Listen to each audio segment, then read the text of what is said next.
할렐루야. 말씀으로 하루를 여는 1월 2일 화요일 삼천교회 아침 묵상입니다.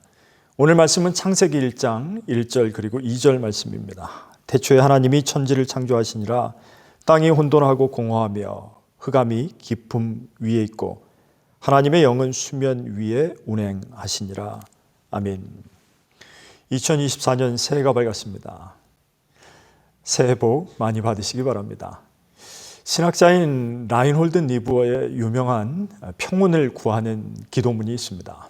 하나님, 바꿀 수 없는 것은 받아들이는 평온함, 그리고 바꿀 수 있는 것은 바꿀 수 있는 용기, 그리고 바꿀 수 있는 것과 바꿀 수 없는 것을 분별하는 지혜를 허락하여 주옵소서. 그렇게 시작하죠. 새해에 저와 여러분들 우리 모두에게 그런 평화와 용기와 지혜가 있기를 축복합니다. 이제 다시 창세기로 돌아왔습니다. 새로운 성경 통독표를 가지고 또다시 한 해를 시작할 텐데요. 1년마다 성경을 일독하는 것을 목표로 하고 있습니다. 한 해를 말씀을 묵상하면서 우리가 지내겠다고 결심한 것, 그것도 하나님이 주신 은혜라고 저는 생각합니다. 창세기, 출애굽기, 레위기, 민수기, 신명기, 모세오경이라고 우리가 부릅니다. 모세가 썼다고 하죠. 그 첫 성경인 창세기는 하나님이 천지를 창조하셨다 선포로 시작합니다. 아시겠지만 모세는 애굽에서 교육을 받고 자라난 인물입니다. 그런 그가 애굽인들이 섬기는 모든 신이 여호와 하나님께서 지으신 피조물에 불과하다는 것을 첫 문장에 적고 있는 것입니다. 예를 들어서 7장에 보면 하나님께서 둘째 날에 궁창을 만드셨습니다. 그런데 궁창은 애굽인들에게는 신들의 어머니라고 여겨졌습니다. 그러니 하나님께서 궁창을 만드셨다는 선언은 애굽인들에게는 신성 모독과 같은 것이었지요. 그것을 모세가 몰랐을 리가 없습니다. 그러나 모세는 분명히 궁창, 즉 하늘이라는 것이 하나님이 만드신 피조물 그 이상도 이하도 아님을 밝히고 있는 것입니다. 물론 그 하늘에 있는 해와 달과 별도 마찬가지입니다. 오늘 태초에 이렇게 시작하는 베레쉿, 그것은 시간의 시작이고 역사의 시작입니다. 오늘 새로운 한 해를 시작하는 우리에게 하나님이 주신 이 시간도 하나님의 주권 아래 있음을 우리들이 고백하면서 시작해야 할 것입니다.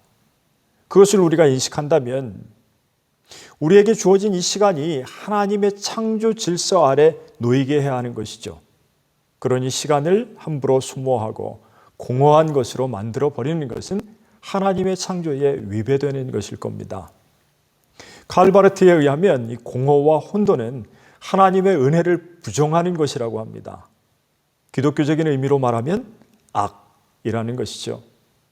은혜를 거부하는 것이고 은혜가 없는 것을 의미합니다. 그러니 하나님의 은혜로 사는 것이 피조물의 권리이자 의무라는 것입니다. 하나님의 창조의 질서를 회복하는 것이 선함입니다. 창세기는 혼돈과 질서 그리고 악과 선의 기원에 대해서 말하고 있는 성경입니다.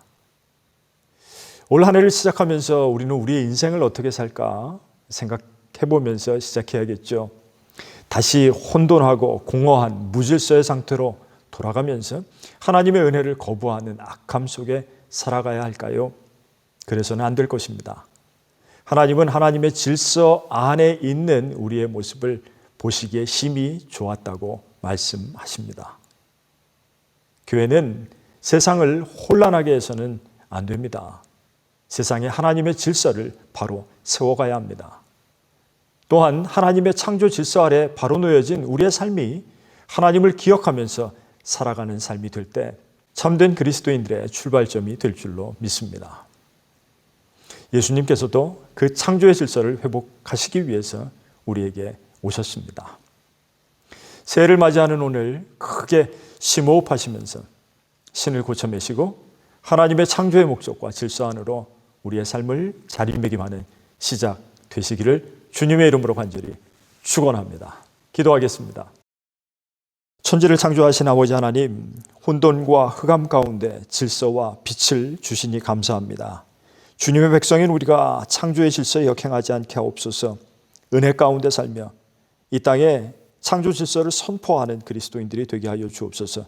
우리 주 예수 그리스도의 이름으로 간절히 기도드리옵나이다. 아멘.